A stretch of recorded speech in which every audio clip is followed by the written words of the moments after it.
con tanta gente preocupada y ocupada en esta temática. Que esto siempre es como, bueno, ver un poquito cómo vamos conformando trama y haciendo red para todos y todas es fundamental. No sentirnos solos ante temáticas tan crudas, tan duras y que nos movilizan tanto. Bueno, nada, ya me presentaron, Gustavo Fernández, trabajo en una organización no gubernamental en IPRU, en la zona del oeste de hace muchísimos años, e integramos como IPRU la mesa de trabajo sobre explotación sexual comercial de niños, niñas y adolescentes. Cuando un poco pensábamos por dónde arrancar, que definimos ponerle como a cada una de las intervenciones un nombre, nosotros decíamos, ahí surgía la idea del movimiento, no que se mueve. Y el oeste se ha caracterizado por eso, en esto un poco que decía Mariana al principio, la necesidad que hemos tenido las organizaciones de podernos juntar, conversar y poder generar acciones que vayan en la línea de garantizar los derechos de niños, niñas y adolescentes.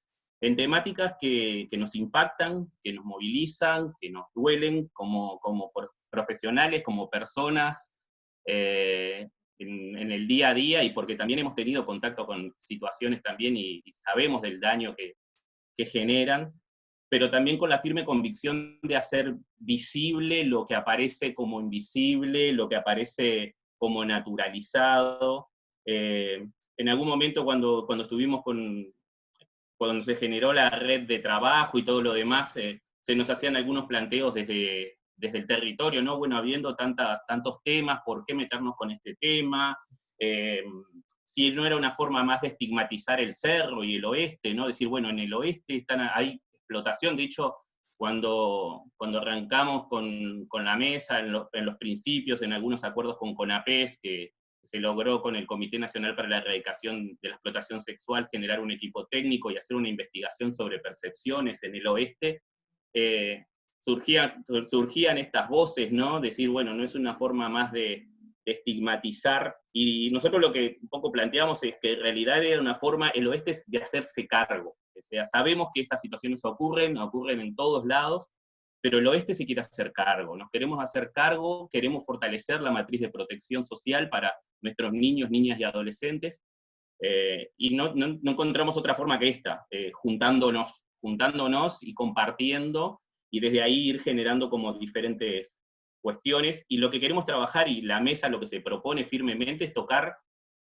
no solo derivar situaciones o derivar para que los equipos especializados, todo eso está bien, pero queremos cuestionar la matriz social que legitima estas situaciones, ¿no? Ahí es donde también la mesa quiere impactar, generando formación, generando sensibilización. Por esto también es la necesidad de estos encuentros. Bueno, un poco para también situarnos, sabemos que también hay compañeros y compañeras nuevas que andan acá hoy sumándose como desde diferentes lugares y con estas también ocupaciones como nosotros. Contarle, bueno, el municipio A, y ahora se está también sumando también el municipio G, que también había hecho su propio proceso, también conformando una mesa, y ahora uniéndonos como para también ser más en estos piensos.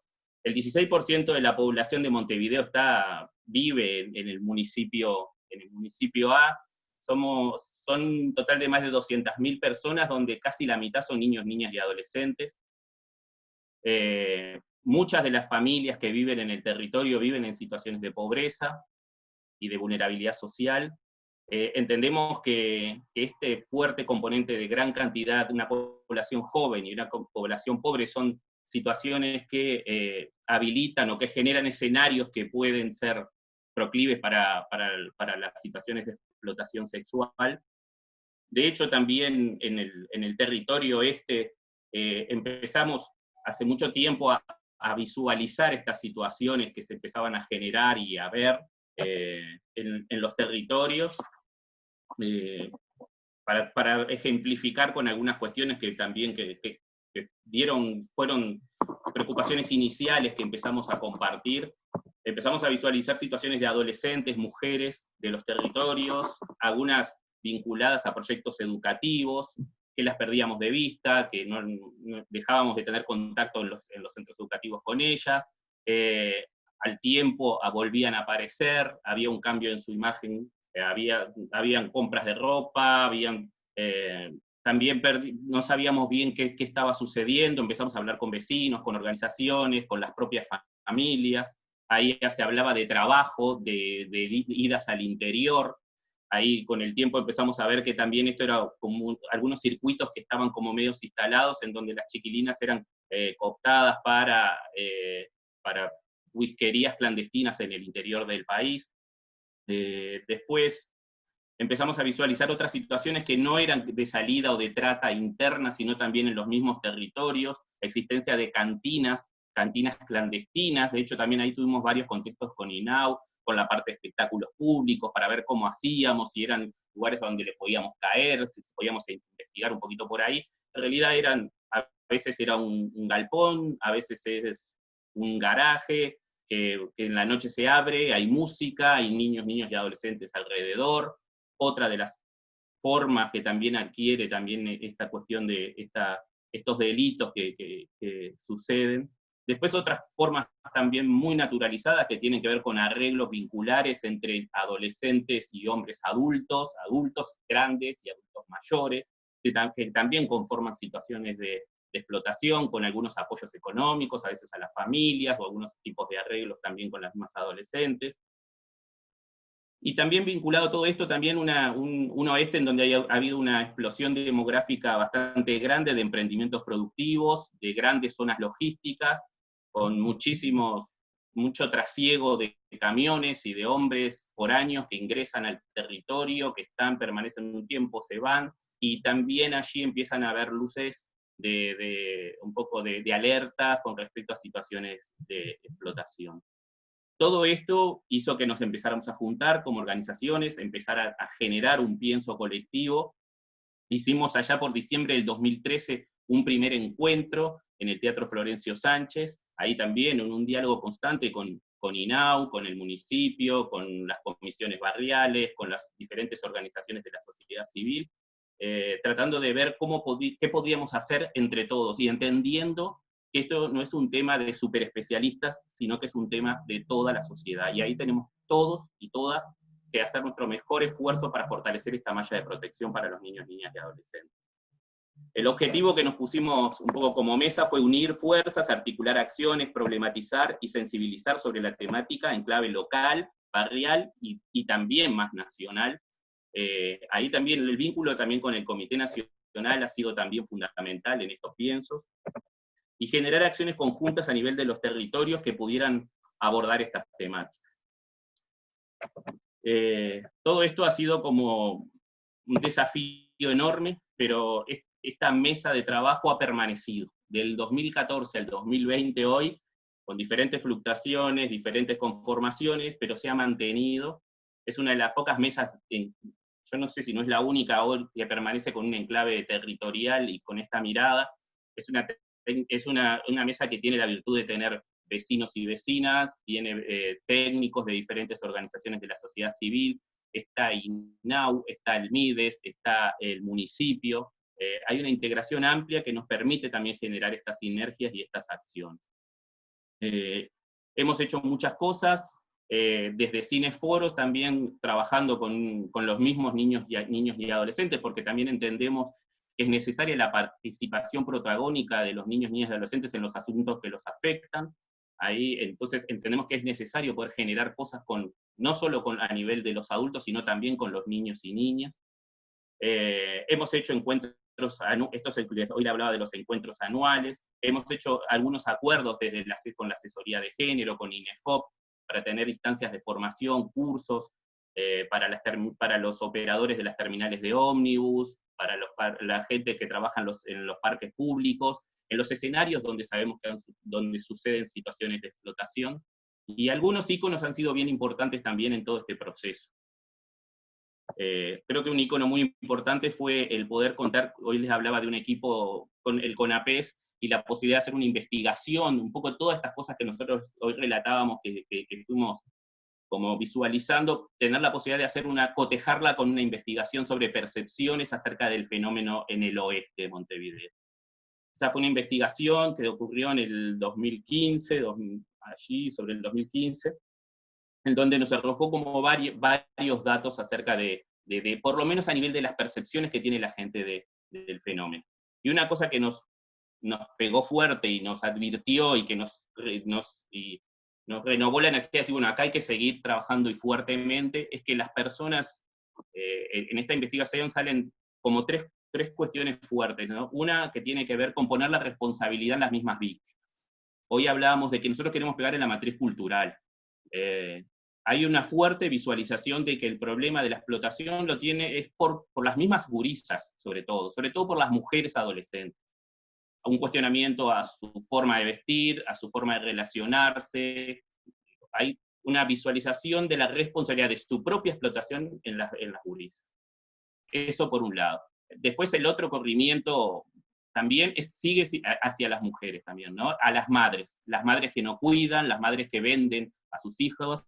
De hecho, también ahí, en una mala lectura de la investigación por un medio de prensa hegemónico de este país, hubo un titular muy fuerte que decía venta de vírgenes en el oeste de Montevideo, y hablaba de que las madres vendían a sus hijas, ¿no? Una mala lectura de esa investigación, obviamente condenando también a las mujeres, ¿no?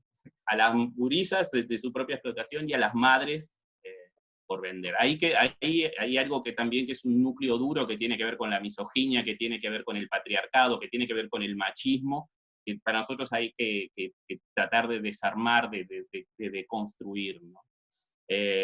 Después otra cuestión que salía por allí, que nos advertía de aquella investigación, era sobre los escenarios de los que sucedía la explotación. Y salía una gran advertencia sobre las terminales de ómnibus y los parques públicos. Advertencia que 2 años posterior a la investigación se confirma con, ¿se acuerdan la denuncia sobre algunos trabajadores del transporte público que explotaban sexualmente a adolescentes en las terminales de ómnibus de la zona del oeste? Eso también fue, nosotros desde la mesa hemos trabajado en poder generar también, tomar en cuenta esto de los escenarios para seguir generando cuestiones, ¿no? Y después otra fuerte cuestión ahí también a seguir tiene que ver con las empresas. Hoy hablábamos de los polos logísticos, hablábamos de esta gran explosión demográfica de emprendimientos de grandes superficies en el oeste. Nosotros venimos en una línea de trabajo, de hecho uno de los subgrupos de trabajo tiene que ver con empresas. Hemos hecho algunos contactos con algunas empresas allí, un poco referenciando algunos de los códigos de ética y pudiendo generar algunas cuestiones de formación. Todavía creo que es lo que nos falta avanzar un poquito más, pero bueno, ahí hay una línea de trabajo como para seguir fortaleciendo desde la mesa de trabajo del oeste. No sé cómo ando de tiempo, igual ya estamos... Quedan 5 minutitos, Gustavo. Pero una maravilla. No mucho más, nosotros un poco desde la mesa es eso, nos reunimos una vez al mes, veníamos haciendo obviamente en el último tiempo de forma virtual, antes siempre fue presencial, y a su vez también trabajamos en este momento tenemos 3 subcomisiones de trabajo, una que es referida a formación y capacitación, otra referida al área de comunicación, que es un área también bien importante que nos interesa profundizar, y ahora les voy a contar lo de la campaña, y después el área de empresas. Dentro del área de un poco de comunicación y lo que venimos trabajando desde la mesa también, nos presentamos a un proyecto y pudimos avanzar en una campaña en clave local que se llamó Que no sea costumbre, que no sea costumbre y que no sea costumbre, y que trata de poner arriba de la mesa o de construir los mensajes que legitiman la explotación. Así que ahora les voy a ir compartiendo algunas placas que tienen que ver con esta campaña. Esta campaña la construimos con niños, niñas y adolescentes y con adultos, en la zona de Casabó, en la zona de Santa Catalina, en la zona del Cerro, con varios grupos focales de trabajo. Fue un proceso de varios meses de trabajo y también validado desde la mesa y trabajado desde la mesa. Hoy tenemos un producto que son 4 placas comunicacionales. Ahí tuvimos un esfuerzo grande también de INAU y de la regional, como para también lograr a través de comunicación, se lograron la impresión de 100 afiches que están como también para seguir trabajando desde lo educativo con los diferentes centros.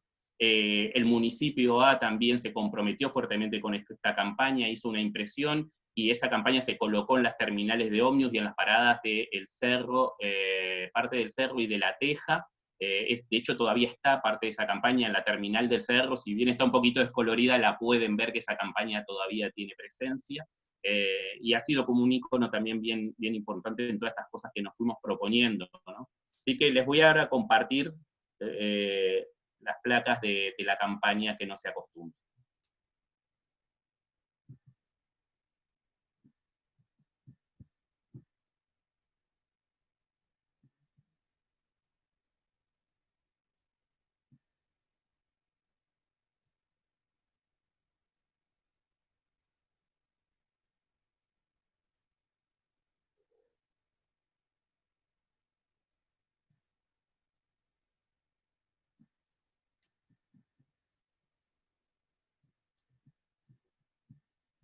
Las tengo que compartir de a una, perdón.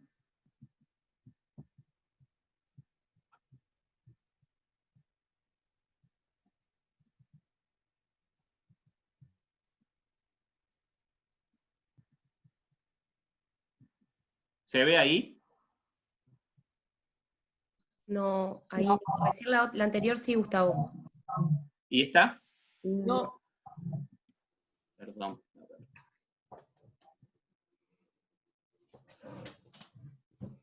No soy muy ducho con la tecnología.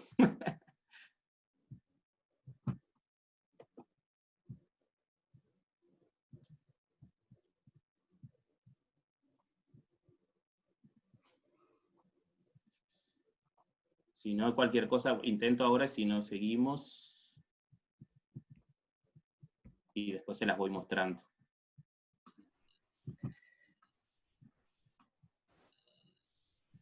Capaz, Gustavo, también las puedes compartir en el chat, el link del Ahí va. archivo, y les queda a todos para poder abrirlas. Digo, no sé si... Ahí va. ¿Esa se ve? Sí, ahora sí, Gustavo. Perfecto.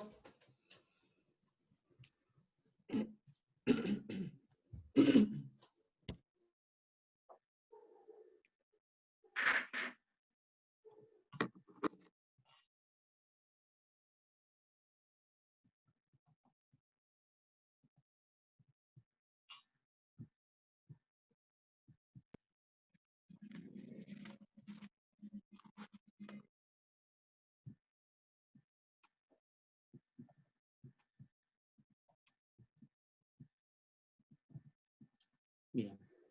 Bueno, las otras dos las comparto ahora las comparto todas en el chat, así no demoro más. Muchísimas gracias. Bárbaro, Gustavo, muchas gracias por tu participación. Ahora vamos a compartir junto a Cecilia Galuso la normativa nacional e internacional.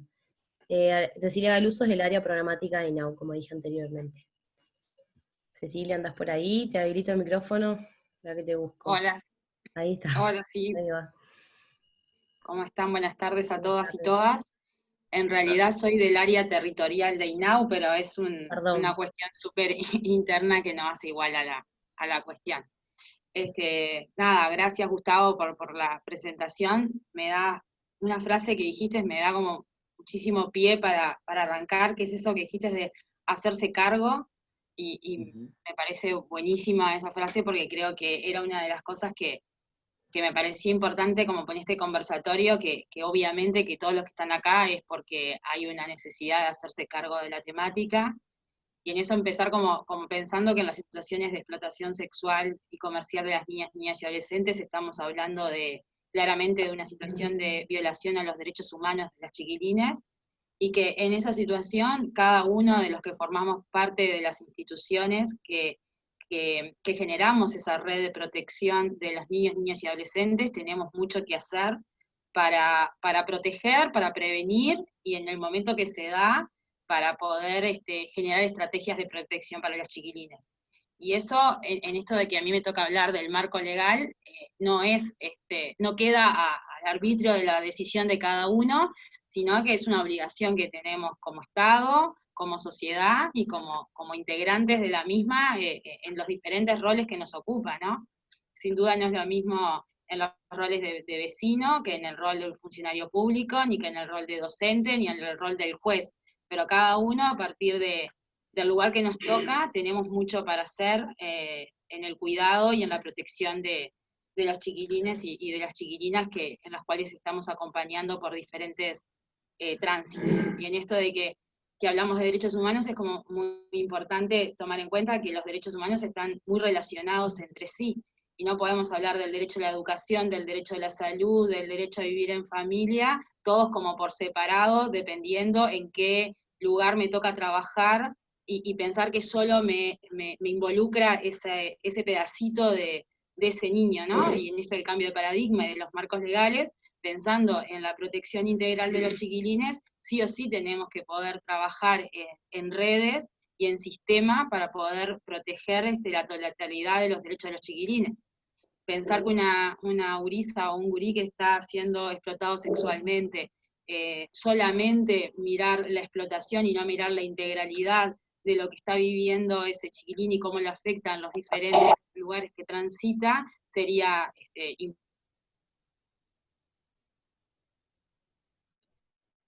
Perdón, Cecilia, fui yo.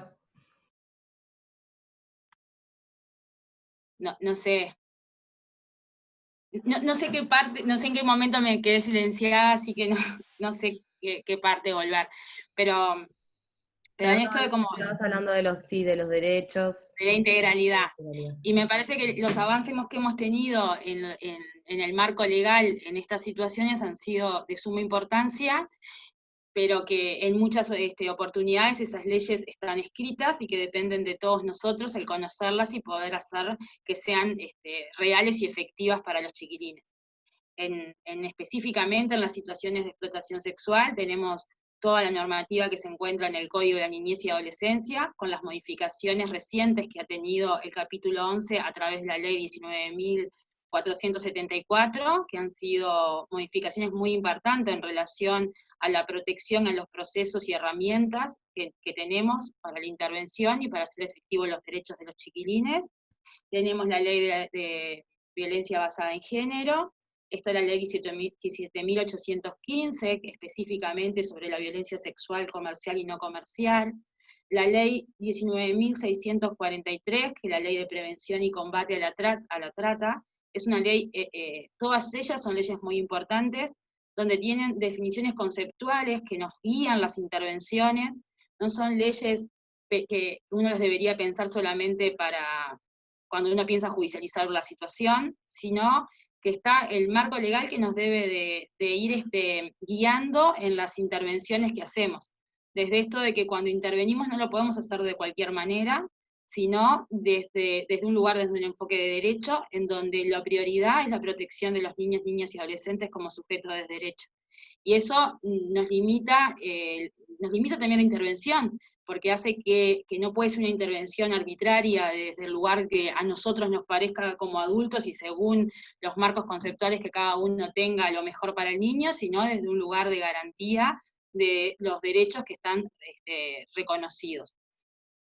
Los cambios en el Código del Proceso Penal han sido un avance muy importante para poder pensar a los chiquilines que están siendo víctimas de estas situaciones en un lugar totalmente distinto para el acceso a la justicia.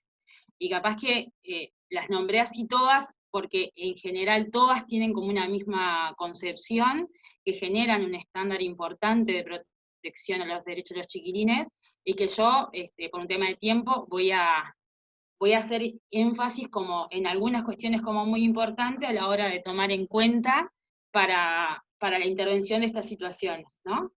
En esto de que estamos hablando de una violación de derechos humanos que es un delito, y que por lo tanto corresponde la denuncia de estas situaciones, pero yo entiendo que esa denuncia no puede ser una denuncia solamente para el caso de los que son funcionarios públicos, cumplir con la obligación que marca el Código Penal de responsabilidad de los funcionarios, sino que tiene que ser realmente una forma de garantizar los derechos de los chiquilines, y para eso no alcanza simplemente con que pongamos en conocimiento de la justicia la situación posible de explotación sexual, sino que nos involucra a generar las condiciones que los chiquilines necesitan para poder transitar por los procesos judiciales de una forma que garantice realmente los derechos que ellos se encuentran vulnerados, ¿no? En este aspecto tenemos toda una parte que tiene que ver con el acceso a justicia en la parte penal, que lo que va a tener como finalidad más importante es establecer que se cometió un delito, quién es el responsable y su sanción, y también hay una parte que se encarga más bien el área de derecho de familia, que tiene que ver con las medidas de protección que realmente necesita esa chiquilina o ese chiquilín para poder ir restableciendo sus derechos. Y en eso me parece que es muy importante a la hora de empezar a intervenir en una situación, tener una estrategia clara que nos permite identificar y evaluar cuál es la situación de riesgo en que se encuentra esa chiquilina, cuáles son los derechos vulnerados, y desde allí visualizar en qué lugar y cómo coloco la denuncia y el acceso a la justicia de esa niña y adolescente. Entonces, en esto me parece como muy importante, que no voy a introducir, porque las exposiciones que vienen posteriores tienen mucho que ver con el tema de indicadores y cómo evaluar el riesgo, pero en función de eso es que uno elige si coloca esto en un juzgado de familia para el acceso a la justicia, o inicia esto desde un lugar penal, si es que lo que uno busca es exclusivamente la persecución del delito y la responsabilidad de los responsables.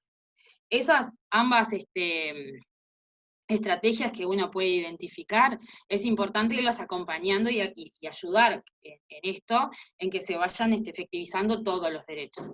Y en estos cambios que ha marcado las nuevas modificaciones legales, tanto los cambios en el Código de Proceso Penal como en el Código de Niñez y Adolescencia, es esto de colocar a las víctimas como sujetos de derecho, en donde su protección es la primordial. Y desde ahí, con las diferentes herramientas, se fueron limitando determinadas cuestiones que sucedían en las prácticas para poder garantizar esos derechos. Por ejemplo, una limitación muy importante que se introdujo, y que es importante que quienes acompañamos a los chiquilines y estamos disponibles para ellos podamos hacer efectivo, es la limitación de la toma de declaración de los chiquilines en las sedes policiales. Las sedes policiales no deben de tomarle declaración a las chiquilinas o chiquilines víctimas de estas situaciones de explotación sexual, de violencia sexual, de maltrato o cualquier otra situación. Eso es una garantía muy importante para los chiquilines. Junto con esa está acompañada de que se establece que quienes le toman la declaración a los chiquilines tienen que ser personas especializadas. Yo sé que mucho de esto está en la ley, y aún por un tema de presupuesto, o por un tema de voluntad, o por un montón de cosas, no son hechos reales. Pero son herramientas que están allí, que depende también de la fuerza que vayamos haciendo todos nosotros para que se pueda ir llevando adelante. Otra limitación muy importante que se puso es el tema de la prueba y la valoración de la misma, en donde algo que se estilaba mucho era que la pericia era una de las pruebas primordiales que se realizaban, y la normativa actual plantea que la pericia se debe de hacer solo cuando es necesaria para acreditar los hechos que no se pueden acreditar por otros medios. Y es una forma de evitar con todas estas herramientas una revictimización de los chiquilines y las chiquilinas en el acceso a la justicia. Eso no pasa por arte de magia, ni porque esté en la ley. Y muchas veces, por eso entiendo que quienes estamos acompañando a estos chiquilines, tenemos la responsabilidad de generar las condiciones y de ir intentando, en la medida de las posibilidades que tenemos, de exigir que estas cosas se vayan dando. Y para eso tenemos la herramienta de presentar informes, tenemos la herramienta de articular con los defensores que se le deben de asignar a las víctimas en estas situaciones, que tampoco es fácil, que todo tiene sus complicaciones, pero las herramientas están, y es bueno poder conocerlas y tenerlas disponibles para poder ayudar a los chiquilines en estos tránsitos, y pensar la estrategia en función de las herramientas que los marcos legales nos habilitan actualmente y que no son los mismos que antes. Para eso, en todo lo que tiene que ver con el proceso penal, está la creación de la unidad de víctimas, que también debe tener dentro de sus funciones primordiales garantizar que estos derechos de las víctimas no se vean vulnerados en los procesos que ellas transitan. Y esto desde un lugar, cuando digo los derechos que transitan las chiquillas en estos procesos, claramente donde la participación de las niñas y adolescentes es un derecho y no una obligación, y eso es muy importante tomarlo en cuenta, porque a veces confundimos el derecho de ser oída de los chiquilines y de la participación, cargándolas con la obligación de que sí o sí tienen que declarar en determinadas circunstancias, y sí o sí de ellas depende que se recabe la prueba o no. Todo el marco legal actual que tenemos claramente intenta buscar que las pruebas no recaigan en el cuerpo de las víctimas. Y es responsabilidad de la Fiscalía, de los juzgados, de los defensores y de quienes acompañamos, intentar de que las pruebas estén en otro lugar, en los informes técnicos que agregamos nosotros, en el contexto, tal cual como decía una abogada, Diana González, en una entrevista, por ejemplo, tomando en cuenta todo lo que tiene relación con la Operación Océano, donde la prueba estrella pasó a ser los celulares y no las víctimas. Y eso es algo muy importante a tomar en cuenta, y que tiene que ser como la herramienta primordial a la hora de abordar y de intentar de que no recaiga en las chiquilinas y en los chiquilines la carga de probar los hechos que son un delito, ¿no? Otro elemento muy importante a la hora de trabajar en los procesos en los procesos de acceso a la justicia es el derecho que tienen los chiquilines y las chiquilinas de un acompañante emocional que las acompañe en el transcurso de todo el proceso y en cada una de las etapas.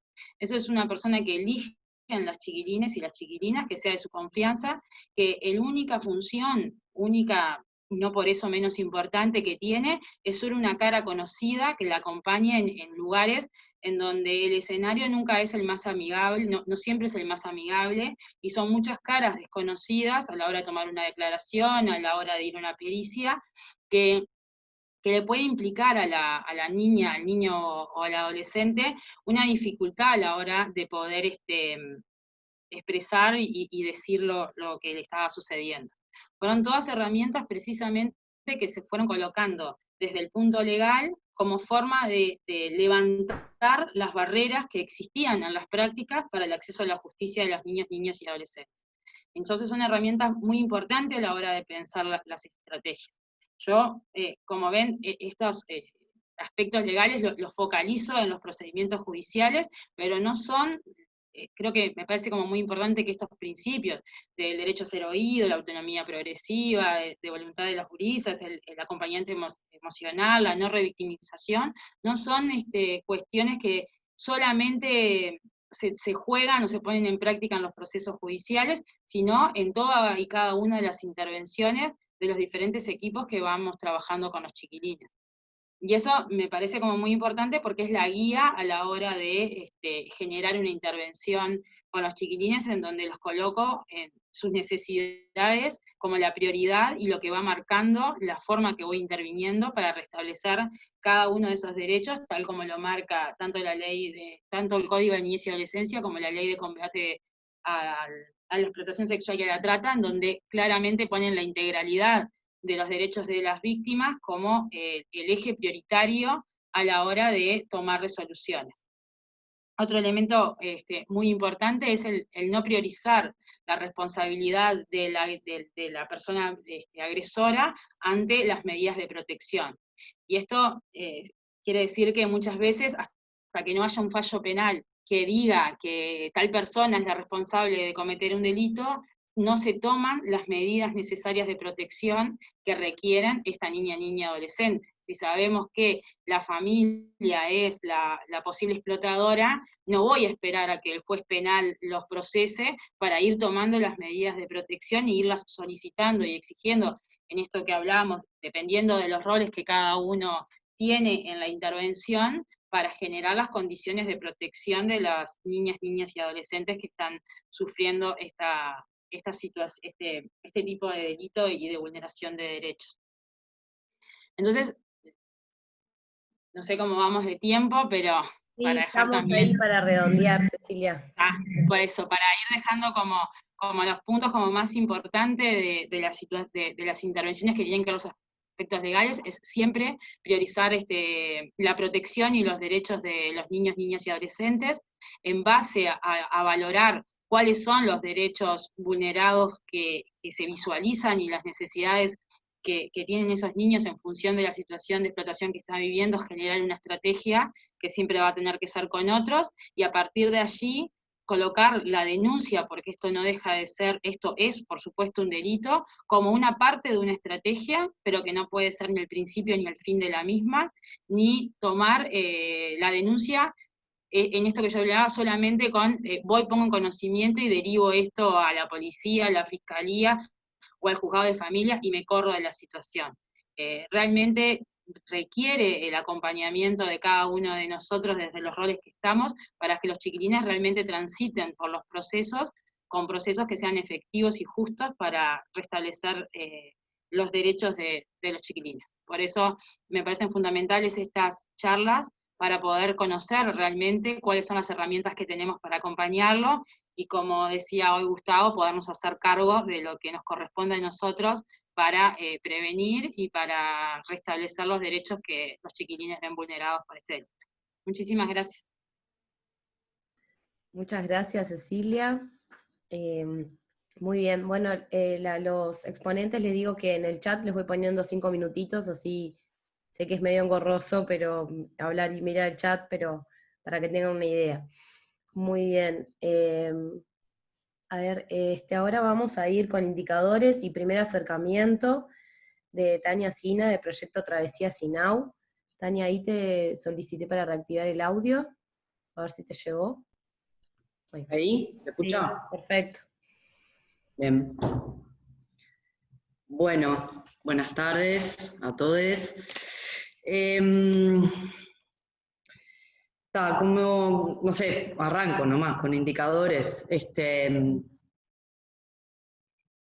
Hay varias de las cosas que trajo hoy Gustavo que se pueden también considerar como indicadores. A mí me parece que, por lo menos desde Travesía, cómo laburamos los indicadores es que, primero que nada, un indicador por sí mismo no nos da la certeza de una situación de explotación. Está bueno que los indicadores sean en el marco de un conjunto, de un proceso, ¿no? Que nos puedan ir indicando justamente en qué situación de vulnerabilidad están los adolescentes, las y los adolescentes. Hay indicadores de sospecha, que son la mayoría, y después tenemos como los indicadores de certeza. Los indicadores de certeza, en realidad la certeza de la situación de explotación, tiene que ver con el relato del niño, niña, adolescente, o de algún referente familiar o comunitario directo que tiene los elementos y dice, y relata la situación de explotación. En este sentido, ¿por qué el relato del niño niña es la confirmación de la situación de explotación? Principalmente como para arrancar con creer en el relato de los gurises, que eso nos parece fundamental, que a veces no se da, que a veces también no se da, a veces no por no poder creer en los gurises, sino que a veces los relatos no vienen tampoco tan digeridos, ¿no? Los gurises relatan las situaciones de violencia sexual como pueden, lo relatan también con el cuerpo, con conductas, con relatos explícitos o no, y está bueno poder tener la posibilidad de disponerse a escuchar. Me parece que ahí hay algo que es bastante clave, que tiene que ver con eso, con estar disponible a escuchar. Y a veces el no creer con el relato también se asocia a lo monstruoso que puede ser el relato también de los gurises, ¿no? Entonces, que es bastante fuerte, cruel, a veces de escuchar algunas situaciones que están viviendo, también de cómo es traído ese relato. Entonces, bueno, cómo yo como adulto, en cualquier parte del sistema de protección y en la comunidad, me dispongo a mirar y escuchar a los adolescentes con todo lo que ellos traen, ¿no? Eso como para arrancar. Y nada, los indicadores, en realidad podemos como pensar en indicadores que tienen que ver más a nivel individual del niño, niño o adolescente, que ahí tenemos como, bueno, algunos elementos que tienen que ver con las manifestaciones de los daños, que nos pueden ser tomados como indicadores, ¿no? Por ejemplo, relatos confusos en tiempo y espacio como fragmentados, ¿no? Que a veces relatan una situación donde hay algunas personas, después cambia ese relato, no se entiende si fue hace mucho tiempo o es reciente en el tiempo. Y eso no tiene que ver con que no nos quieran decir o que nos están mintiendo o que nos están manipulando, sino que es un efecto del daño, ¿no? Bueno, de esa imposibilidad de unificar tiempo, espacio, lugares y personas, porque para sostener a veces las situaciones de explotación, sobre todo de violencia sexual, se hace necesario, el psiquismo y el cuerpo lo que hace es fragmentarse también al mismo tiempo para poder sostener la violencia en el cuerpo y en la mente. Entonces, también ahí hay una fragmentación y eso después, a la hora de estar en otros espacios más protegidos y empezar como a la búsqueda de un relato, de una historia, de una narración un poco más, no sé, historizada, por decirlo de alguna forma, nos encontramos con estas cosas, o vienen un día y nos relatan una cosa y al otro día esa cosa cambió totalmente. Está bueno como tenerlo en cuenta que capaz que tiene que ver con una manifestación del daño y ese puede ser un indicador a estar atentos, ¿no? Si el relato siempre es medio confuso, a destiempo, aparece gente y desaparece, y demás. Después, los relatos en tercera persona también es un indicador, ¿no? Le pasa a un amigo, le pasa a un amigo, le pasa a mi hermana, le está pasando a otros, ¿no? También a veces como una aparente como desconexión o naturalización, relatan como muy naturalizado o como con lejanía de las situaciones, también puede ser como un indicador y al mismo tiempo un efecto del daño ocasionado por las situaciones de explotación. Como otro indicador que tiene más que ver con el contexto, los circuitos en donde se mueven los gurises y las gurisas, las ausencias de los lugares de referencia, el hogar, las instituciones educativas, el barrio, ¿no? Cuando se van, no están 2 o 3 días, vuelven, no pueden dar cuenta muy bien de qué, a dónde fueron, cómo fueron, y ahí aparece un relato como entreverado, difuso, esa puede ser un indicador. Obviamente que el manejo de dinero o de elementos materiales que no sean acorde a su situación socioeconómica, ¿no? Celulares, championes, ropa, plata en sí misma, no sé, el acceso a lugares también, ¿no? Acceso a lugares culturales, que bueno, que no están dentro de su circuito más próximo, en su comunidad y que acceden, ¿no? Ahí tenemos también como otro escenario que tiene que ver donde se manifiestan las situaciones, donde se dan las situaciones de explotación, que son los circuitos o los lugares, que esos se pueden tomar como indicación, ¿no? Cuando en el relato o los escuchás a los gurises por dónde andan, a los bares que acceden, a los boliches nocturnos que acceden, los aparentes traslados se trasladan o van a fiestas, eventos en distintos lugares del departamento o a otros departamentos. Esos también pueden ser tomados como indicadores. También tener en cuenta que a veces hay escenarios que pueden ser tomados como los lugares de captación, pero no necesariamente es allí donde se da la explotación. Entonces tengo un escenario donde son captados, que pueden ser, muchas veces pasa, las instituciones educativas, los parques, los centros comunales, los centros más sociales de los gurises, por donde andan, con otros grupos. Ahí hay formas de captación de las personas, bueno, las redes sociales ni que hablar como espacio de captación, y después la explotación puede que se genere en otro espacio, ¿no? Y ahí tenemos un espacio de captación y un espacio de explotación, y ahí podemos visualizar la trata, ¿no? La trata interna como una modalidad de explotación que creemos que, y eso lo hemos trabajado también mucho con la mesa y con los diferentes compañeros y compañeras, que es lo que es más difícil hacer visible, en realidad el traslado y la movilidad de los gurises por diferentes barrios también tiene que ver con el efecto de la trata, que es ir alejando a los gurises de su circuito, de sus referencias más próximas de protección. Si un gurí de Positos lo invitan o es llevado a una fiesta en Casabó, que no conoce Casabó, seguramente Casabó no tenga ni idea ni a dónde salir corriendo si precisa algo, dónde se toma el bondi, dónde está la comisaría, dónde está la policlínica.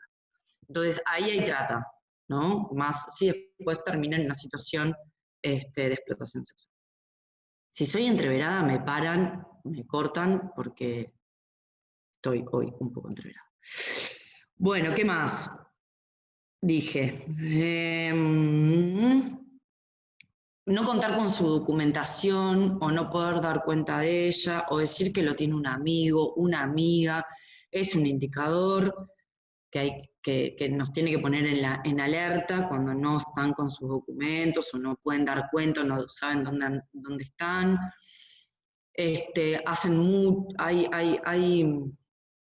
Hay algunas cuestiones medias complicadas con los documentos, y eso puede ser como la previa a un traslado fuera de país. Ofrecimientos, ¿no? De viajes, de trabajo, de posibilidades de estudio que no quedan claras, de dónde las sacan, cómo. Con el Mundial en un momento pasó, hubieron un par como de paquetes y de ofertas a gurisas para estudiar en el exterior, y era justo medio cerca de Rusia y no sé cuánto. Entonces también lo que va pasando como en el contexto regional, los acontecimientos grandes, hay que estar atentos y poder hacer el link con las propuestas que también le llegan a los gurises, porque ahí podemos como detectar algunas cuestiones.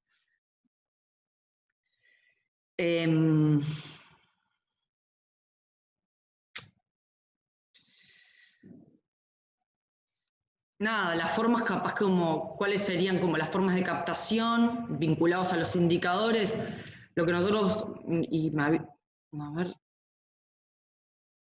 las formas de captación pueden ser a través de la familia, ¿no? Con un paulatino acercamiento, brindando confianza, brindando aquellas cosas que la familia, tratando en esto de desculpabilizar también a la familia, esto que traía, me parece bien interesante de poder pensarlo, ¿no? Y que siempre terminan siendo las madres cuando los padres varones están ausentes, y esa ausencia tampoco la logramos hacer visible, de cómo la ausencia es una responsabilidad en las situaciones históricas de violencia, ¿no? Hacia los gurises.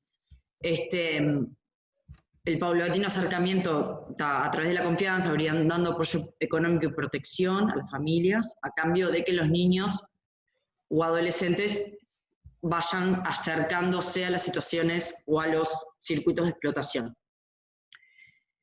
La gran forma de captación más visualizada son las parejas, con grande diferencia de edad, las parejas arregladas, los concubinactos fictos, ¿no? Adolescentes de 15, 14, 16 años con personas de 30, 40, 50, ¿no?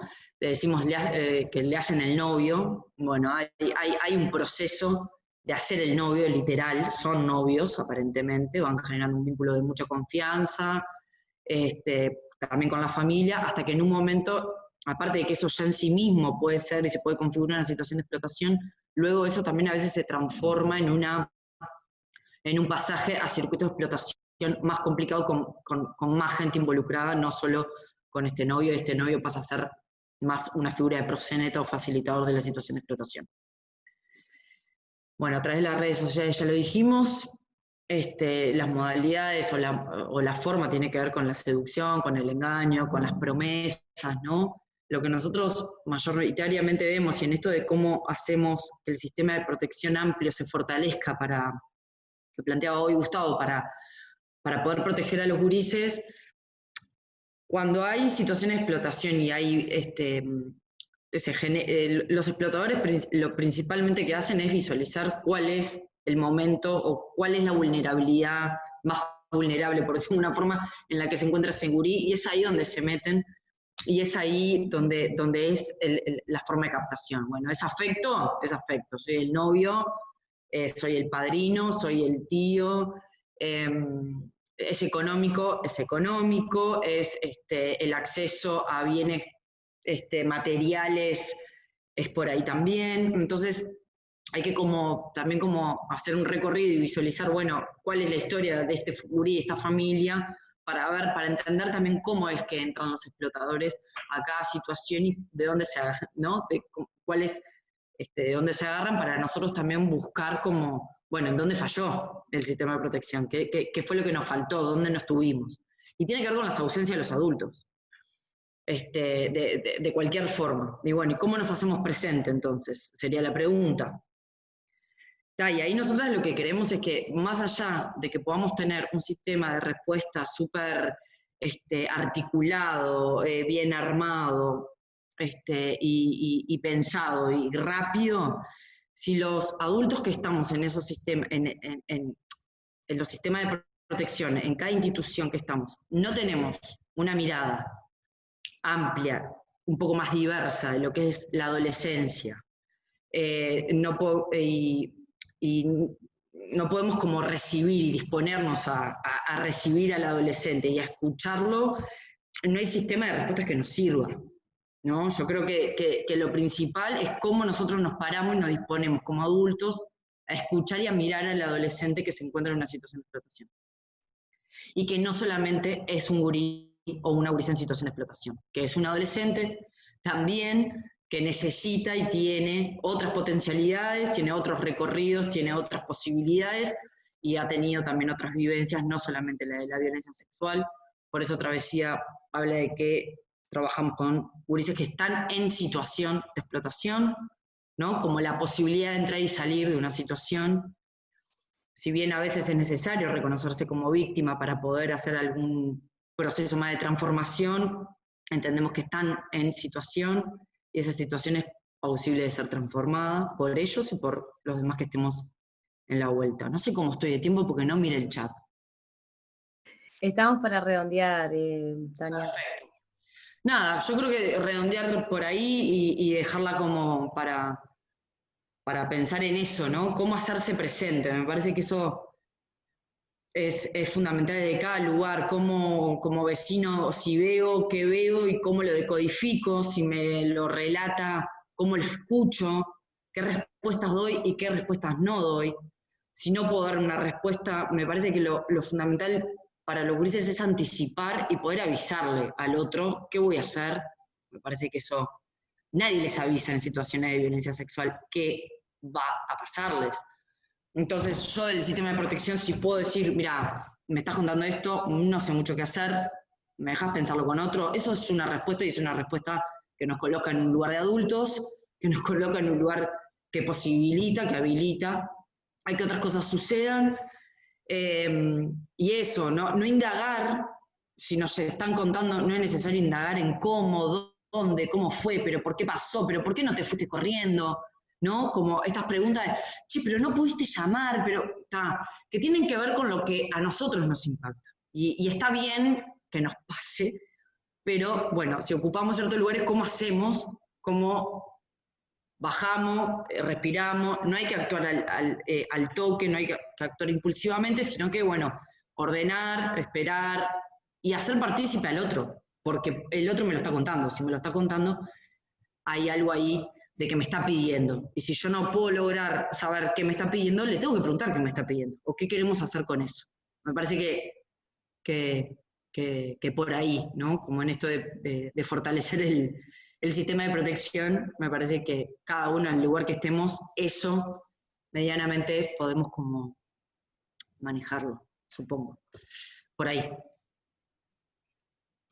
Muchísimas gracias, Tania, por tus minutos. Y bueno, nos queda darle la bienvenida a Raquel Galiotti, de Laudelar. Ella nos va a hablar sobre dimensiones para la intervención psicosocial. Raquel, ya te mandé la solicitud para activar el micrófono. Sí, ya lo saqué. Perfecto. Bueno, muchas gracias. Bienvenida. Muchas gracias por la invitación, en primer lugar.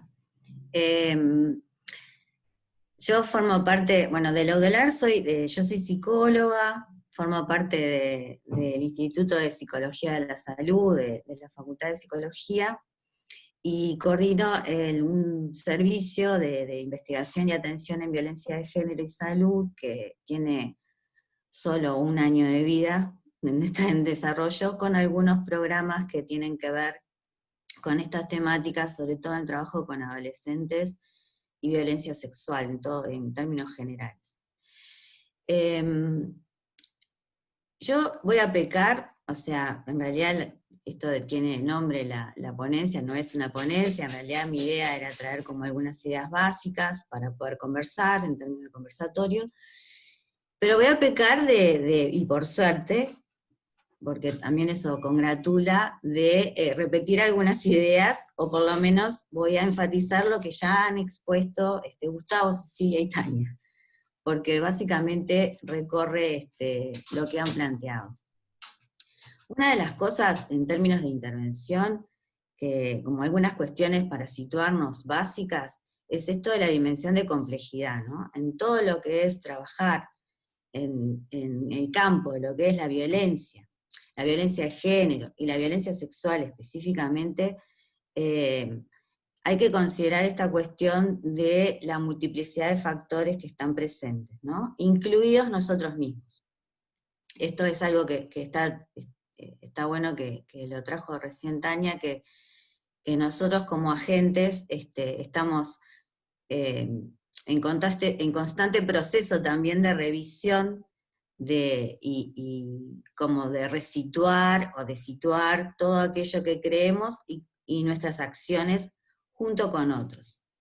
Entonces, esto de la dimensión de complejidad también supone algo que también se sabe, ¿no? Ustedes capaz que ya lo han oído, pero hay un modelo de trabajo en violencia, que es el modelo ecológico, que incluye este reconocimiento de los distintos niveles sobre los que es posible actuar para poder trabajar en este tema, ¿no? Que yo ahora los voy a recorrer un poquito. Otro es la importancia del trabajo en red, ¿no? Esto que ustedes, y Gustavo lo ha planteado al principio, es fundamental. En realidad no se puede trabajar solo, nosotros de cualquier lugar donde estemos no vamos a poder resolver absolutamente nada si no estamos trabajando en coordinación con otros, y esto también es una construcción permanente, o sea, tampoco es algo que se va dando todos los días, la posibilidad de afinar coordinaciones, de generar confianza también en los equipos de trabajo unos con otros, ¿sí? Y tratar de aunar cuestiones que tienen que ver con la posibilidad de compartir las percepciones que tenemos cada uno de otros e irlas ajustando o corrigiendo. Lo otro fundamental en explotación sexual específicamente, que lo diferencia y lo hace distintivo en el trabajo con lo que es el campo general de la violencia sexual, son los equipos en territorio. Y ahí son actores absolutamente claves. Y lo uno con el papel que juega la confianza. Esto que decía Tania, ¿no? De cómo los explotadores, en realidad los abusadores en general hay como una vía de confianza, ¿no? Y detectan fácilmente por dónde entrar. En realidad también es una fortaleza de los propios equipos y de nosotros como operadores, que tenemos que reforzar y sustentar y sostener, que es ese vínculo que se generó, que se viene generando con ese niño o adolescente, ¿sí? Con el cual trabajamos. La confianza, pero la confianza no de contame todo lo que te pasa, sino de sostener esto de la posición adulta en términos de no invasión, pero sí de comprensión. Aunque nosotros no estemos entendiendo absolutamente nada de lo que ocurre, ¿sí? No importa eso. Eso es importante, porque si no, también genera mucha frustración, que a veces suceden cosas que nosotros no comprendemos, Pero este proceso de encuentro con niños y con adolescentes nos permite ir situando y comprendiendo más allá de que no logramos entenderlo. Es como esto no es una dicotomía, pero es una complejidad en sí misma, ¿no? En este encuentro con adolescentes. Esto supone también la revisión constante de las propias creencias que nosotros tenemos sobre el fenómeno, ¿no? Y el conocimiento que tenemos de él. Que se vincula con esta noción de cómo se da la explotación sexual, qué es la explotación sexual, si se da de igual manera en todas las modalidades, si se da de igual manera en todos los espacios y escenarios sociales, y en relación a todas las posiciones sociales que ocupan estos niños o adolescentes en posible situación de explotación, ¿sí? No todo, esto también lo traigo porque muchas veces se sitúa esto de que en realidad hay solo situaciones de exclusión social o vulnerabilidad socioeconómica que llevan a la situación de explotación sexual, y esto no es así. Hay otro tipo de situaciones y que tienen que ver más incluso con desarrollos más actualizados de cómo se manifiesta la adolescencia el día de hoy, ¿sí? Que pueden llegar incluso a situarlas en situaciones como de mayor riesgo de entrada en situación de explotación, sobre todo a las adolescentes mujeres. Y me refiero al impacto del tema del consumo, del acceso a bienes, de querer, muchas veces, miren, por aburrimiento. O sea, hay distintas situaciones que hacen esa entrada, ¿sí? Que hacen posible esa entrada y con mayor facilidad de captación, a eso me refiero, ¿no? Entonces nosotros tenemos que estar como más abiertos a comprender estas vías, ¿no? Posibles, y que se vinculan a cómo está viviendo los adolescentes la adolescencia en este momento histórico particular también, ¿no? Y en nuestro país. Lo otro es, y se asocia con esto, el comprender el uso de las tecnologías, ¿no? Cómo usan las tecnologías, qué es esto de usar redes sociales, cómo las usan y para qué, ¿no? Porque esto es es una vía de captación, porque en la Operación Océano esto se ve, está sucediendo, y fue así la captación, por eso el tema de los WhatsApp, en realidad primero fue con redes sociales, donde en realidad se está en la búsqueda permanente de adolescentes, sobre todo adolescentes mujeres. Sí, pero en realidad el tema de los adolescentes varones es un aspecto a tener en cuenta porque no está lo suficientemente visualizado todavía, por lo menos en el trabajo en términos de lo que es el uso de redes sociales y tecnologías. Bien, vuelvo a esto de la complejidad y bueno, como ustedes saben, uno de los niveles de trabajo, que es un poco lo que desarrolló Gustavo al principio, ¿no? Con las placas, tiene que ver con lo que es la prevención y promoción, que en realidad son acciones que apuntan a esto de la transformación cultural, de los valores que sustentan esta problemática, ¿no? De la explotación sexual, el machismo, la violencia, la exclusión, el relacionamiento entre géneros, ¿no? Las concepciones que hay entre los géneros, entre adultos y niños, etc. Y a su vez, acciones que promuevan el fortalecimiento de niños, niñas y adolescentes, ¿sí? En relación a este tema, pero no solo, en términos más generales, y en aquellos que se entienda que son más vulnerables en particular. El segundo nivel de acción tiene que ver con lo que es la protección específicamente. Bueno, y aquí está el tema otra vez, ¿no? De la articulación y coordinación de distintos actores, la familia, con la educación, con, ¿no?, todos los espacios de lo que son las políticas públicas de protección, las organizaciones sociales comunitarias. Y en este punto, lo que la literatura, acá me voy más a lo que es el desarrollo de la literatura académica y científica en el tema, tiene que ver con la posibilidad de generar un diseño de intervención que esté centrado en las necesidades específicas de niños, niñas y adolescentes. Acá se vincula con lo que un poco estaba planteando Cecilia, ¿no? Nosotros no podemos dejar nunca de perder de vista cuáles son los parámetros esenciales de los enfoques de trabajo, que también están dados por los marcos normativos, pero que son marcos normativos que nos bajan a tierra en todas nuestras acciones si trabajamos con niños y adolescentes.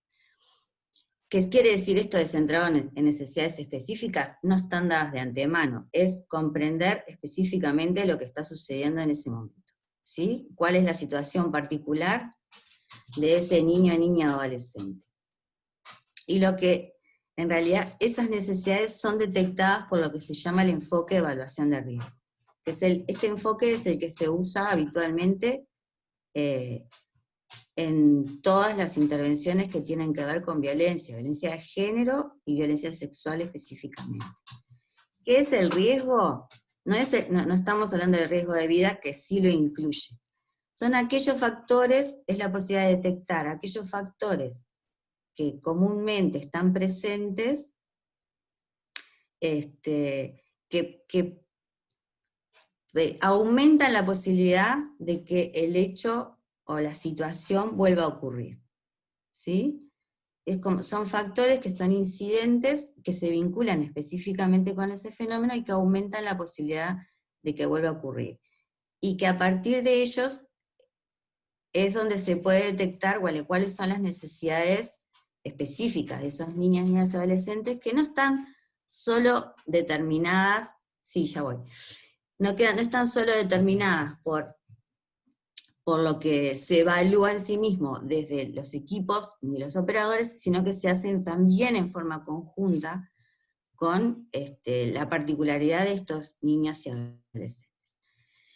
Voy a hacerlo más rápido. En realidad otro nivel de protección tiene que ver con todo lo que es el inicio del proceso de desvinculación de la explotación sexual y el lugar que hay que darle a todo lo que refiere al acceso a la justicia, que no es solo denunciar, como bien decía Cecilia, ¿no?, sino todo aquello que implica los procesos de participación para poder acceder a la justicia y transitarla de la mejor manera posible, porque es importante el tema de la acción judicial o de la acción del Estado también en lo que respecta a procesos de reparación, que es el tercer nivel que tiene que ver con la intervención, que es asegurar la atención, la reparación de esos derechos, la restitución de esos derechos y la atención especializada en el daño provocado. Y bien, por último, y solamente para resaltar, por eso peco de reiterativa en relación a algunas cosas que se han planteado, es la necesidad de sostener lo que es una escucha activa en relación a cómo se manifiesta y cómo se da el encuentro con niños y adolescentes que posiblemente se encuentren en situación de explotación sexual o en cualquier situación de violencia sexual, ¿sí? Que esto supone esta complejidad de sostener desde nuestros propios cuerpos aquello que es intolerante también de escuchar, ¿sí? Bueno, dejo por acá y lo conversamos. Muchas gracias. Muchísimas gracias, Raquel, y a todos, a Tania, a Cecilia y a Gustavo. Bueno, ahora le damos la palabra, le voy a activar acá el audio, a Nadia Sosa, que ella nos va a hacer la relatoría y a levantar algunas preguntas, consultas que puedan realizar en el chat. Nadia, ¿estás por ahí? ¿Ahora? Sí. Perfecto. Bien. Bueno, les recordamos que tienen habilitada el espacio de chat. Hasta el momento han habido algunos comentarios, pero no preguntas. Yo espero poder ordenarme en todos los apuntes que tomé. Bueno, en primer lugar, presentar el rol. Yo soy una de las referentes BLB, referentes para vida libre de violencia, de la Regional Oeste para el municipio A. Trabajo junto a mi compañera Cecilia Messina. Nosotros orientamos, asesoramos en la intervención en situaciones de violencia hacia niños, niñas y adolescentes. Eso me parecía importante, y bueno, y participo desde los inicios de la mesa en el oeste. Bien. Bueno, en relación, complementando un poco lo que traía Tania en relación a los indicadores, me parecía importante plantear la idea de los indicadores como señales que revelan algo que está en estudio, que son más o menos objetivos, es esperable encontrarlos.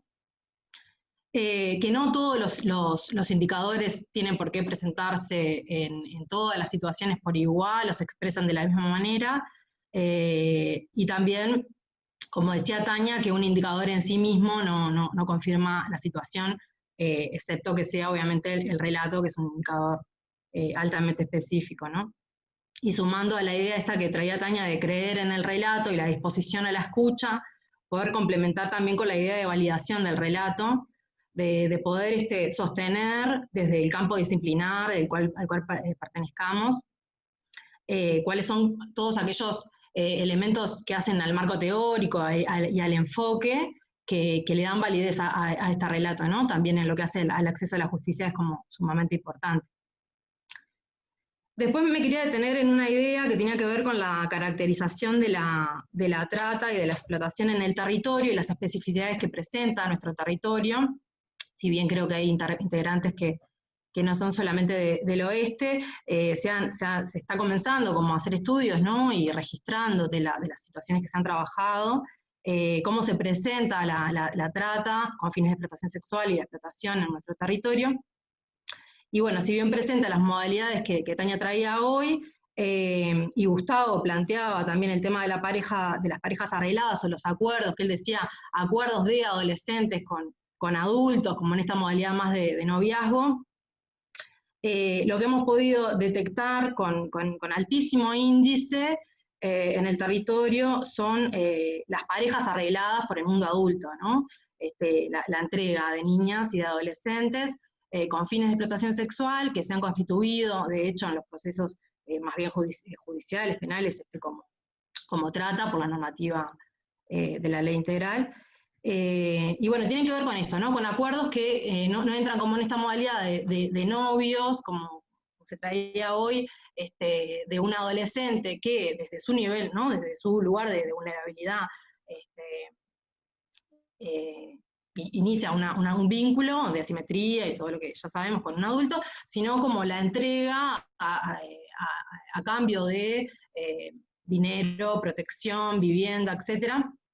Es decir, acuerdos mediados por el mundo adulto, específicamente con niñas y adolescentes.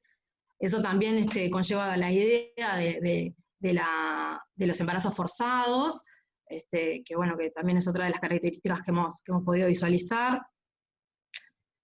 Y luego modalidades de trata interna, que tienen que ver con traslados también dentro de la zona o a otros departamentos, son como las modalidades más frecuentes que vemos. Eso me parecía importante marcarlo, sobre todo al público docente que está presente hoy, y el público del nodo, que a veces cuesta como bajar un poco a tierra, ¿no? Y a lo cotidiano, cómo serían las situaciones que se presentan diariamente, o con frecuencia al menos. Después otro tema que me parecía importante mencionar es el tema del impacto o la afectación a los equipos que reciben estos relatos o que comienzan a trabajar este tipo de situaciones, no desde la especificidad de un servicio especializado, pero sí desde el lugar de un centro educativo, del liceo, de un centro juvenil, de un club de niños, cómo esto opera de todas maneras, ¿no? La cuestión del impacto y qué podemos hacer con eso. ahí es como vital pensar en esta cuestión de poder pensar con otros, de poder tener una lectura actualizada, que pueda explicar este fenómeno, pensar con otros vital, ¿no? En toda intervención de situaciones de violencia. Pero bueno, ese es un fenómeno que me parece que es interesante también pensarlo. Después, en relación a lo que decía Cecilia sobre la responsabilidad, ¿no?, que tenemos como Estado, como sociedad civil, como vecinos, vecinas, etcétera, y la responsabilidad también en relación a la denuncia, pero una denuncia pensada, evaluando riesgos y pensando cuáles son también todos los factores que son necesarios para la protección.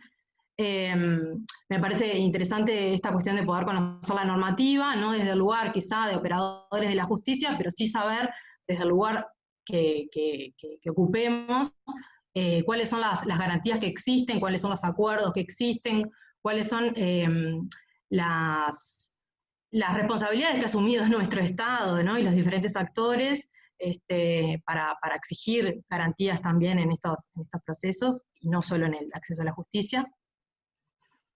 No intervenir desde la lógica de la derivación, eso también me parece importante, ¿no? Si bien existen personas que tienen la especificidad para realizar la atención, todos y todas tenemos determinada responsabilidad y determinado poder de ir trabajando, de construyendo algunas cuestiones y sin duda brindando confianza y protección. Entonces me parece también poder salirse un poco de esta lógica en la que a veces caemos por temor, por desconocimiento, por actuar solos y solas a veces. La lógica de la derivación. Después, en relación a lo que decía Raquel, me pareció interesante esta cuestión de poder conocer el fenómeno, saber de qué trata, poder diferenciarlo de otras modalidades de violencia sexual como lo son el abuso. Ahora que, bueno, está como sobre el tapete el tema y que se ha hecho como está fuertemente sobre la opinión pública, sobre las redes sociales, aparece esta cuestión de los abusadores, los pedófilos, ¿no?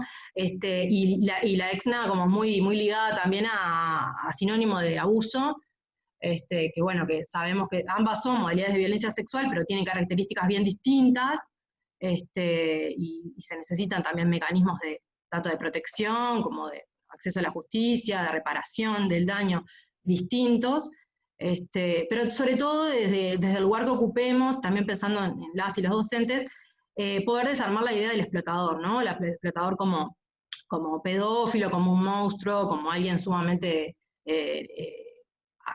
ajeno, extraño, ¿no?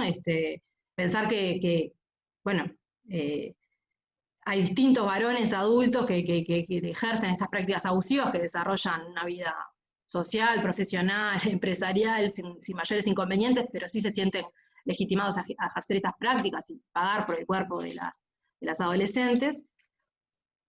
Y después en relación a esto que traía Cecilia sobre el cambio del proceso penal y de las nuevas garantías con las que cuenta la víctima también, y de los cambios que propone el CNA, ¿no?, el Código de Niñez en el artículo 11, que brindan mayores garantías a la infancia, a la adolescencia y también a los equipos que trabajamos con los niños y niñas. Esta cuestión que es sumamente interesante de quitar la cuestión de la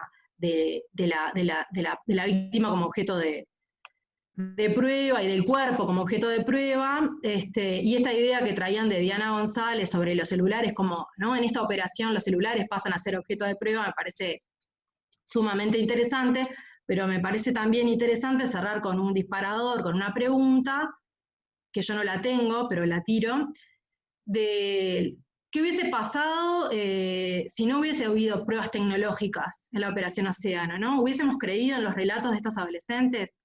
A mí me parece que es interesante esto, que si bien es un elemento súper importante, la cuestión de descentrar la prueba del relato y del cuerpo de las adolescentes, también debemos repensarnos como adultos y adultas en relación al creer en el relato, ¿no? Y dejo por allí este disparador, ¿no?, que hubiese sucedido si la prueba tecnológica no hubiese estado en este caso.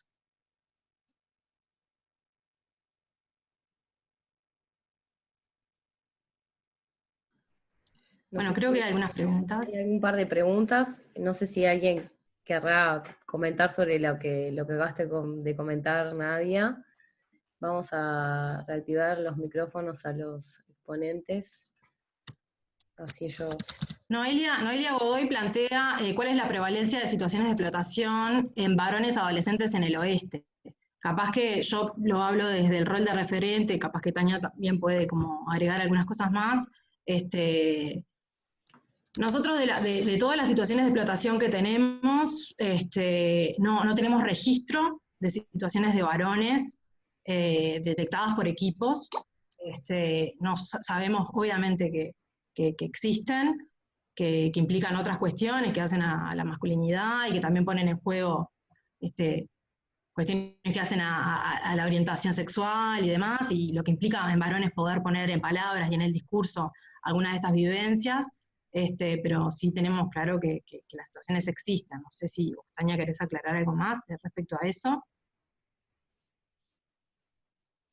No, nosotros de que existe Travesía, que tiene competencia en todo el departamento de Montevideo, que básicamente laburamos en base a las derivaciones de los equipos y la posibilidad que tienen los equipos de identificar las situaciones de explotación en territorio, de varones adolescentes en 6 años hemos tenido, te digo todo Montevideo porque no voy a hablar del oeste, pero hemos tenido 10 a reventar de derivaciones, que de las 10 situaciones de varones hemos concretado atención con 5, capaz.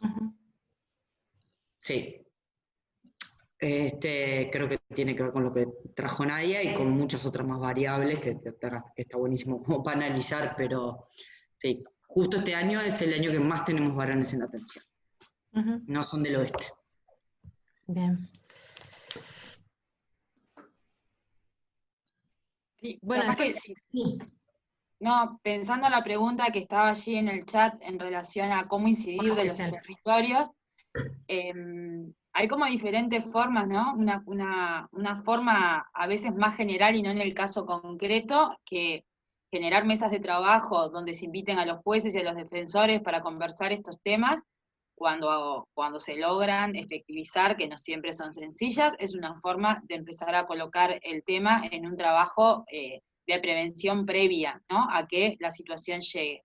Pero en esto que hablábamos de los roles de acompañar y estar disponibles para acompañar a los chiquilines en el tránsito de los procesos judiciales, significa estar disponible en una audiencia, y en la audiencia poder colocar con fundamentos teóricos estas cuestiones que hacen a la explotación sexual, y poder, como por ejemplo, identificar por qué hay una asimetría de poder, por qué la explotación sexual es una violación a los derechos humanos, por qué nunca puede haber un consentimiento, y estoy hablando de explotación sexual, o estoy hablando, en la explotación sexual es capaz que tenemos un marco legal más fácil, porque es más fácil entre comillas, ¿no? Porque hay una objetividad que dice que no hay consentimiento válido a ninguna adolescente menor de 18 años, y en las situaciones de abuso empezamos a tener una franja etaria que se modifica, donde la asimetría de poder y las demás condiciones que también generan una situación de abuso, que no tiene que ver solo y exclusivamente con la edad, empiezan a necesitar muchísimo de las otras disciplinas que no son las estrictamente jurídicas para poder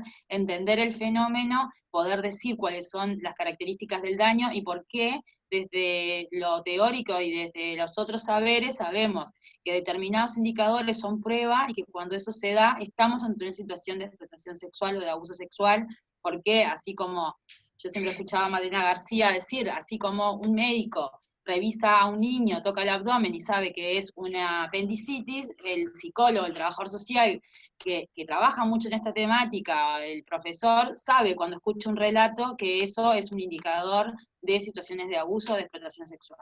Y me parece que ahí es donde las otras disciplinas, con fuerza, en los fundamentos, con fundamento teórico y con conocimiento, tenemos que estar allí dando esa pelea, acompañando y haciendo valer la voz de los chiquilines, introduciendo el enfoque de género con fuerza en el sistema jurídico.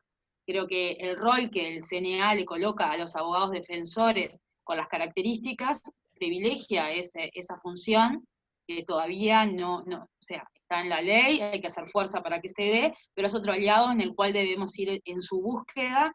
El código plantea claramente que el defensor debe conocer los informes técnicos de los equipos que están interviniendo, y que esos informes tienen un valor muy importante en el proceso, y en base a eso nosotros tenemos que poder ir a dialogar con ellos e intentar incidir y presionar.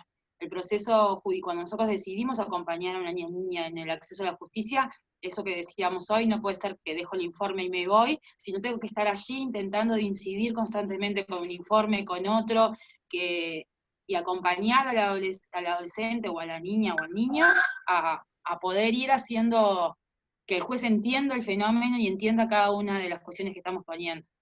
Eso no es siempre que uno lo haga, no es que va a tener el resultado que uno espera, pero es el camino.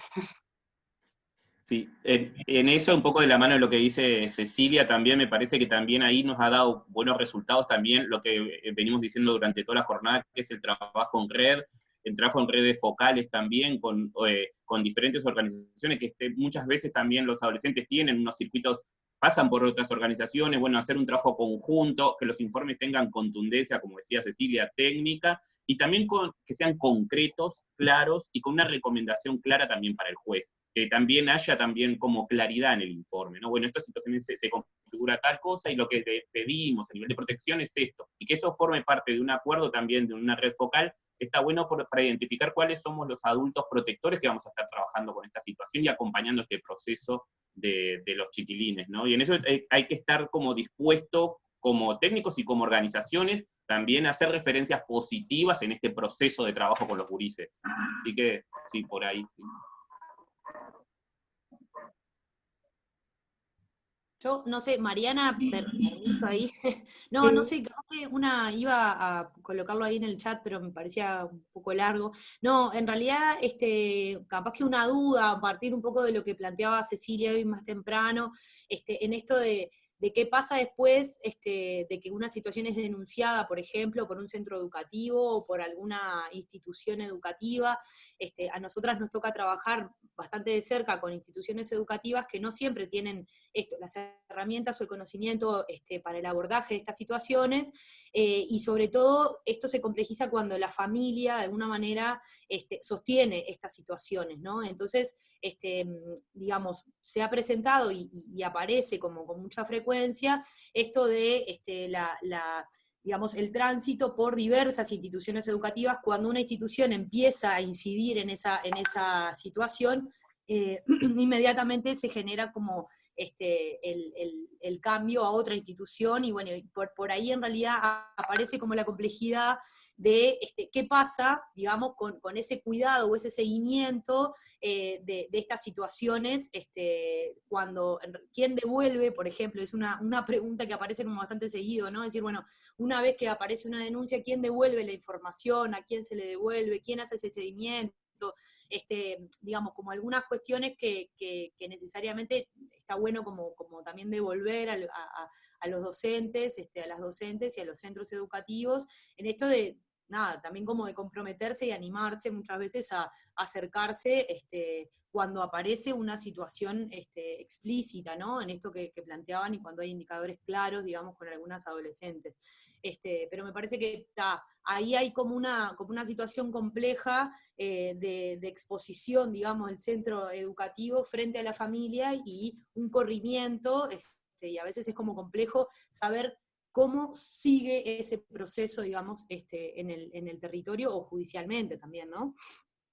Me quedaba como pensando un poco eso después de algunas intervenciones. Sí, Leticia, allí como varias... Perdón. No, en realidad, no, está bien, Cecilia, continúa, era una acotación, ¿no? No, allí es como hay que diferenciar, ¿no? Por ejemplo, si ustedes desde los centros educativos la denuncia se realiza en sede de juzgado de familia porque están solicitando medidas de protección, por ejemplo, en la función de lo que vos estás planteando, si ustedes ya evaluaron que el comportamiento de la familia cesa, que cuando una institución empieza a intervenir se la cambia de lugar, en estas sugerencias que Gustavo decía y que son fundamentales en el juzgado de familia, que por eso yo decía, me parece que uno tiene que poder valorar las necesidades de la chiquilina, la situación de riesgo, y en función de eso yo le pido al juez que tome las medidas necesarias para proteger. una de esas medidas puede ser que no se, que se intime a la familia o que se establezca la obligación de mantener a la niña en el mismo, o al adolescente en el mismo centro de estudio a la cual concurre, o el centro de estudio o el centro que esté trabajando. No quiere decir eso que sea la medida, la salvación de la situación, pero genera una resolución que pueda ayudar a que ese vínculo se mantenga, porque por lo menos hay un juez que lo obliga, o por lo menos nosotros podemos intimar a decirle al juez, denunciar el incumplimiento de esa medida, porque la adolescente o el adolescente dejó de seguir concurriendo. Eso como por un lado. Por el otro lado, una vez que uno denuncia, el juzgado a los denunciantes, el Poder Judicial no le va informando sobre el proceso, porque no es parte del proceso. Ahora, uno puede ir y hacer como la procuración del expediente, como quien dice, y es acercarse a los juzgados de familia y consultar por el número de expediente único que se le dio, la IUE, lo que se dice, cuál es la situación y ir conociendo y sabiendo qué pasos se van dando.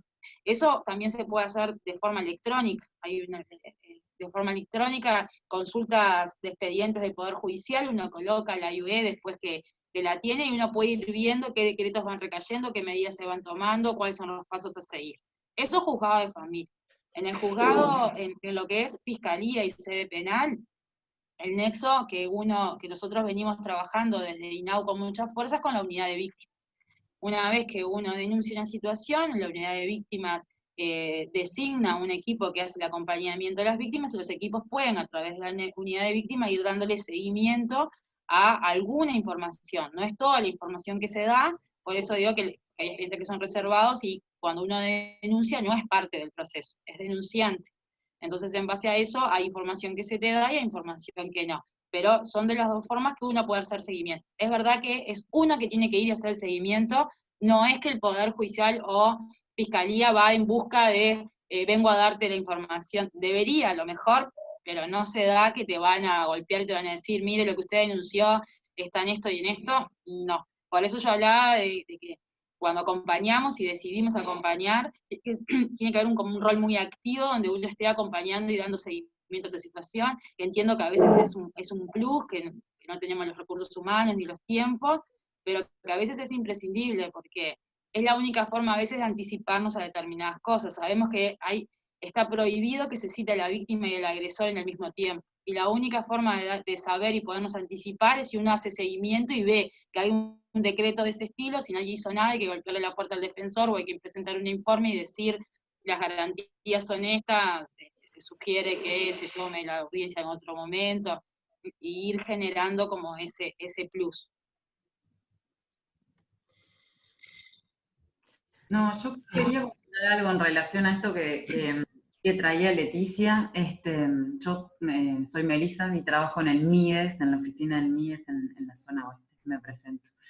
En relación a la denuncia, y creo que es importante como conocer el proceso que se inicia con una denuncia, porque obviamente estamos frente a un delito cuando podemos comprobar o iniciamos a tener sospechas de una situación de explotación. Entonces sí, la denuncia es algo a tener en el horizonte y que hay que poder efectivizar. Pero también quizás poder pensar que la denuncia es una parte, un hito importante dentro de un proceso, ¿no? Y creo que esta palabra de poder anticipar algunas cosas es parte de la estrategia, que está bueno poder como planificar, ¿no? O sea, en la medida en que uno puede empezar, se detecta una situación o hay determinadas sospechas de una situación, es bueno conversar con otros por esto mismo, porque quizás no nos podamos hacer cargo de todo lo que el proceso va a requerir, y es bueno como incluir a otros que pueden como ayudarnos a pensar esa estrategia. Me parece que hay algo que está re bueno en esto que comentaba Raquel, que tiene que ver con el vínculo. Quizás muchas veces acercarnos a una situación de estas tiene que ver con ciertas características de un vínculo que se genera con un niño, niña y adolescente, y que es la oportunidad a veces para que esto aparezca, y dentro de poder seguir trabajando, la estrategia debe contemplar el vínculo, o sea, lo que no se tiene que poner en riesgo es como el vínculo de este adulto que de alguna manera tomó contacto con este relato. Entonces ahí está bueno como cuidar a esa persona y a ese adolescente en esa primera instancia, y la denuncia que sea parte de un proceso como bien pensado, digamos, ¿no? A veces nos dan ganas de salir a hacer la denuncia rápidamente, y a veces hay que poder contemplar algunas cosas, y esto no quiere decir que no sea urgente hacer una denuncia, pero sí poder como tener una mirada integral, y a veces para eso inevitablemente, como trabajamos todos desde distintos dispositivos y tenemos distintas formaciones, es bueno como poder conversar con otros la estrategia y las primeras acciones a seguir.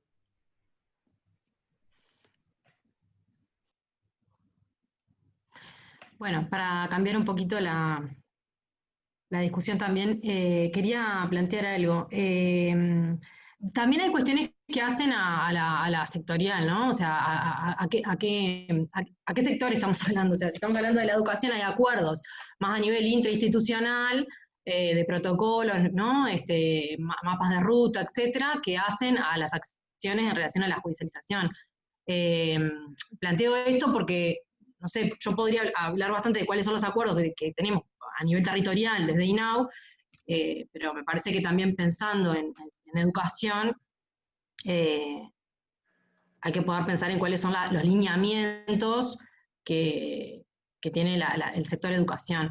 Yo no me quería detener solamente en el tema denuncia. Me parecía que había quedado una pregunta que era súper interesante, de Mónica Herbon, que dice si podemos caracterizar a los captadores o explotadores, me imagino que habrá querido poner, de niños, niñas y adolescentes. Bueno, no sé si estaba Raquel ahí, o bueno, Tania. Raquel está apagada en el video, pero me parece que también desde su... está ahí apagada, pero no sabía si estaba.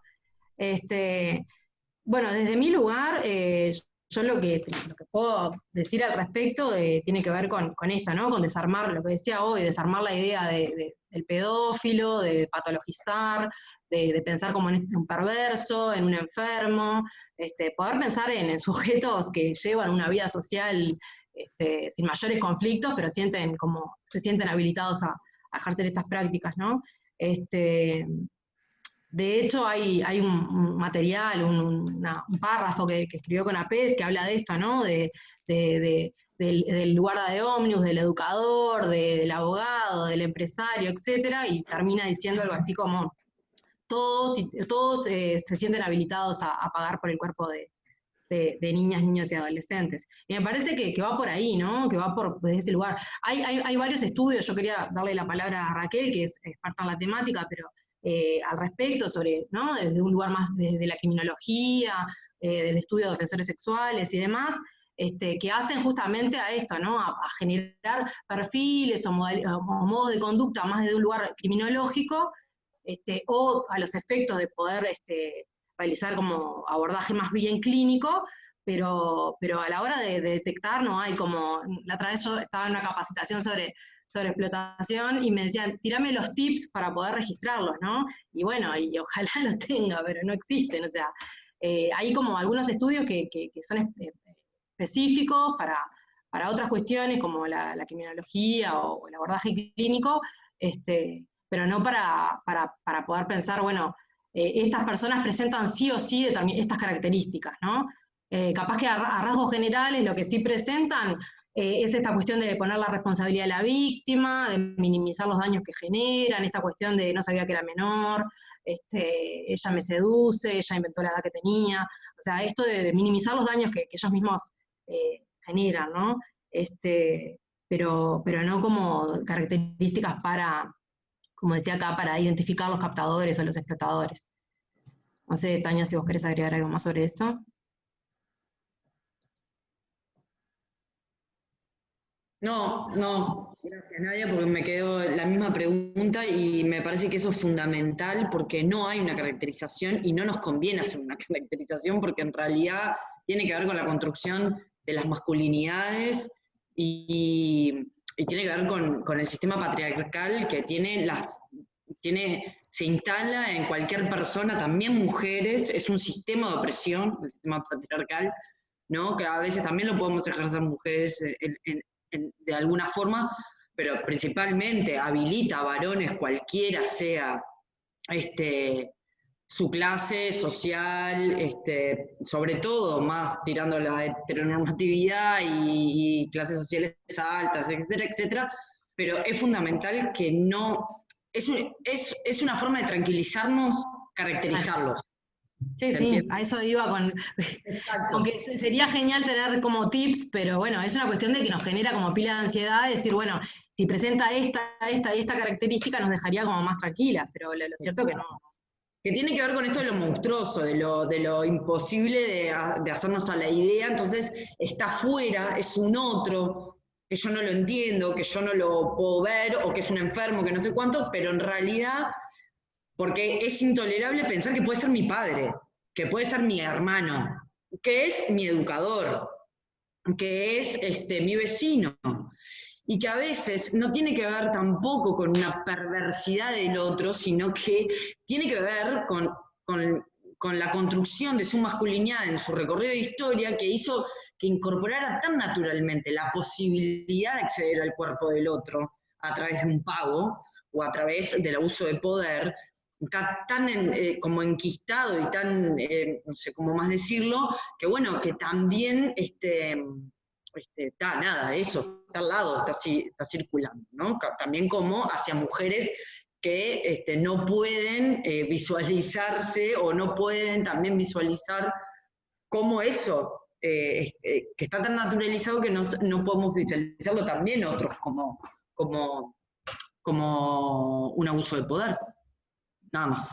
Sí, eso y después también, aparte de la cuestión de sentirse legitimados a pagar el cuerpo de niñas y niños, la lógica de la ayuda, ¿no? Que también es una convicción que tienen muchas veces los varones adultos sobre esto de la ayuda, ¿no? Que estoy generando un bien, estoy ayudando a esta niña, a esta adolescente o a esta familia, y son relatos que circulan en común de la gente, ¿no? La vecina, el vecino, que bueno, esta persona ayuda a esta familia, con una canasta semanalmente, mensualmente, y esta lógica de la ayuda, del sostén, y configurar la explotación desde ese lugar, también es otra de las cuestiones que sucede bastante.